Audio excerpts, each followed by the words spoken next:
Selamat malam para netizen dimanapun kita berada. Salam inspirasi bagi kita semua ya. Ini Butet singgung capres hobi culik ya, Prabowo. Saya suka beliau, orangnya lucu. Di satu sisi mengatakan seperti itu begitu kan. Ya, pada hakikatnya inilah Prabowo begitu kan. Jati diri sudah ditunjukkan begitu. Saya tahu persis bahwa Pak Prabowo itu dulu begitu ya, sampai sekarang ya kalau disuruh ke barat, suruh ke timur. Makanya ya sering kena prank di situ begitu ya.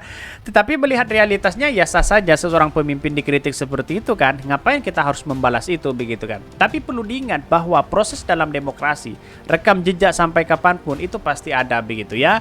Melihat realitasnya si Butet mengatakan bahwa hobi menculik kan, dia mengkritik Pak Prabowo sebenarnya begitu ya.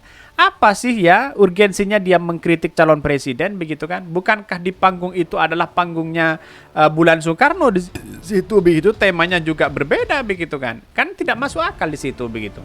Seharusnya kan tahu dirilah kalau ingin mengkritik, apalagi seorang budayawan katanya begitu ya. Tetapi melihat realitas dan perkembangannya, orang dikatakan bahwa dianggap sebagai pandir begitu di situ begitu ya. Apakah dia mengkritik Pak Jokowi atau Pak Ganjar di situ begitu ya. Kita lihat saja nanti ekspresinya. Tetapi mari kita baca terlebih dahulu ya komentar-komentar netizen seperti ini. Ini komentar-komentar netizen ya. Apa nggak sakit perut si Butet ya, direspon gini ya. Butet singgung capres hobi culik Prabowo. Saya suka beliau, orangnya lucu. Ya, kita lihat saja nanti begitu ya. Ini lucu dalam bahasa Inggris adalah funny ya, salah satunya. Nah, di kata funny ya bisa diterjemahkan menjadi aneh atau ganjil. Pak Prabowo nyindirnya halus banget sih.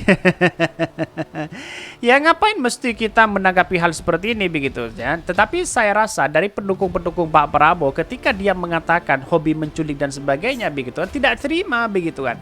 Kenapa? Karena di satu sisi melihat bahwa apa yang disampaikan budayawan kok seperti ngawur seperti ini begitu kan, monolognya begitu kan. Mungkin sakit hati perutnya karena ngakak ya dengar Prabowo bilang dia suka bulet yang hobinya nyulik. Ini banyak sekali kritikan-kritikan dari netizen begitu kan, wajar. Inilah demokrasi kita begitu. Sakit perut si Butet mungkin kena kram ketawa dengan Prabowo bilang ini lucu.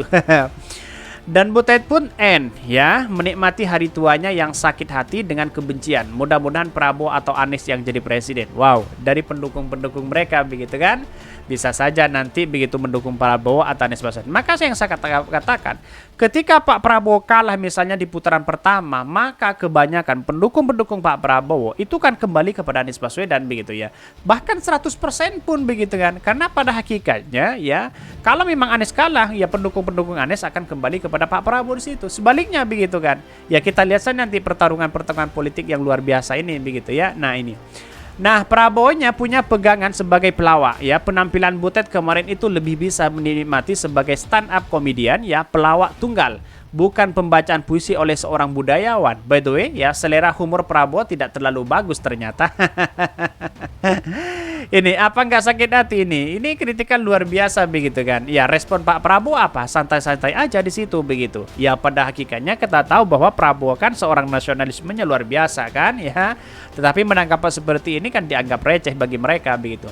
Dari dulu emang kurang suka sih sama Butet ya. Saya malah suka karya-karya Taufik Ismail, Khairil Anwar yang nggak punya, yang nggak banyak cawe-cawe. Betul juga begitu ya. Jadi kita tahu bahwa budayawan sekarang itu bisa memilah dan memilih begitu kan ya. Kalau ingin kontroversial ya mending ya sekelas dengan buzzer itu bisa saja begitu kan. Kalau tidak kontroversial kan sekarang tidak begitu terkenal begitu. Mungkin akibat itu mungkin ya biar terkenal atau apa begitu ya. Bahkan sudah tepat responnya dengan dengan santun ya, karena secara prediksi hanya Prabowo dan Anies lah yang bersaing ketat dalam Pilpres mendatang. Bisa saja begitu kan. Di putaran kedua itu adalah Anies Baswedan dengan Prabowo, bisa saja itu terjadi begitu ya. Sangat luar biasa respon Pak Prabowo ini ya, ikhlas tiada dendam, tapi bukan berarti pasrah. Sekali jawab dengan benar kok, Butet itu lucu loh. Ini banyak sekali begitu. Ini pelawak, dianggap pelawak, bukan seorang budayawan begitu. Tapi mari kita baca terlebih dahulu beritanya seperti ini. Ini beritanya ini agak menarik begitu ya. Butet singgung capres ya, hobi culik. Prabowo ya menjawab saya suka beliau, orangnya lucu. Ini Ketua Umum Partai Gerindra Prabowo Subianto akan bicara perihal puisi budayawan Bambang Ekoloyo atau Butet ya, Butet Kartarjasa yang menyinggung sosok capres berambut putih hingga hobi menculik. Bahkan di acara puncak bulan Bung Karno, Menteri Pertahanan itu mengaku belum mendengar puisi tersebut. Artinya apa? Wah, artinya walaupun si Butet ini ya sudah pidato seperti itu kan pidatonya, terus kemudian bahasa puisinya seperti itu begitu kan, Prabowo tidak mendengarkan apa-apa. Ngapain? Mendengarkan hal-hal yang receh seperti itu begitu kan? Ya, bahkan dalam hal ini relawan-relawan Pak Prabowo ada yang geram begitu kan, melihat situasi dan kondisi bahwa ya kenapa? Ya, yang dituduhkan ke Pak Prabowo seperti itu setiap tahunnya begitu kan, hobi menculik sana sini begitu, apalagi Anies Baswedan dikatakan pandir begitu ya kan, secara tidak langsung kan seperti itu begitu. Saya kok belum ya, maaf saya nggak dengar ya, nanti saya, kata Prabowo di Kompleks Istana Kepresidenan Jakarta. Prabowo mengaku menyukai Butet kata Rejasa sebab menurutnya budaya tersebut lucu begitu ya. Bahkan ya saya sebenarnya juga suka ya, beliau orangnya lucu ya, Butet. Ini puisi Butet ya. Bahkan Butet ya sebelumnya membacakan ya puisi di hadapan puluhan ribu kader PDP dalam puncak peringatan bulan Bung Karno BBK ya. Bahkan di Stadion Utama Gelora Bung Karno BSUEB GBK ya, Jakarta Pusat. Bahkan puisi itu dibacakan sebelum seniman Sri Krishna Encik menyanyikan lagu Ganjar Sici Ganjar Kabeh ya. Mulanya Butet mengatakan PDP menggerakkan semangat meneruskan, tetapi di sisi lain ada kelompok yang harus menginginkan perubahan ya. Ya, kalau menginginkan perubahan ya sah-sah aja begitu kan. Di satu sisi orang mengatakan menginginkan perubahan atau apa begitu kan. Karena sudah saatnya bangsa kita mengalami harus ada perubahan yang luar biasa begitu. Di sini semangat meneruskan, di sana maunya perubahan. Oh, begitulah sebuah persaingan, ucap Butet ya. Butet lalu menyinggung soal banjir yang disebut suatu kelompok hanyalah air yang parkir. Di sini menyebutkan banjir, di sana menyebutkan air yang markir. Ya, begitulah kalau otak pandir, tuturnya dia ya. Butet pun menuturkan ada sosok yang kuar-kuar dirinya ingin dijegal karena dibidik KPK. Padahal kata Butet sok-sokan dimaksud itu dibidik karena nyolok ya. Bahkan ya pepes ikan dengan sambal terong semakin nikmat tambal daging embel. Orangnya diteropong KPK karena nyolong, malah kuar-kuar mau dijegal. Ya, kita lihat saja bahwa narasi-narasi yang dibangun mereka kan atas rasa kebencian begitu. Walau menurut saya pribadi begitu kan. Karena pada hakikatnya tahu sendiri bahwa persoalan hal-hal seperti ini kan tidak perlu diungkapkan kepada publik begitu kan. Ini salah panggung begitu ya. Si Butet salah panggung. Butet menyebut capres jagoan Presiden Jokowi ya identik dengan sosok yang merambut putih dan bekerja keras. Butet lalu menyindir sosok capres yang hobinya menculik. Bahkan ya dia mengatakan jagoan Pak Jokowi ya rambut putih dan gigih bekerja sampai jungkir balik. Hati seluruh rakyat Indonesia pasti akan sedih jika kelak ada presiden hobinya kok menculik. Bahkan ya sebelumnya mengakhiri puisi Butet menyindir soal ya pimpin-pimpin yang bermodal transaksi semata. Soal itu kata Butet dijamin bukan tauladan kelas negarawan.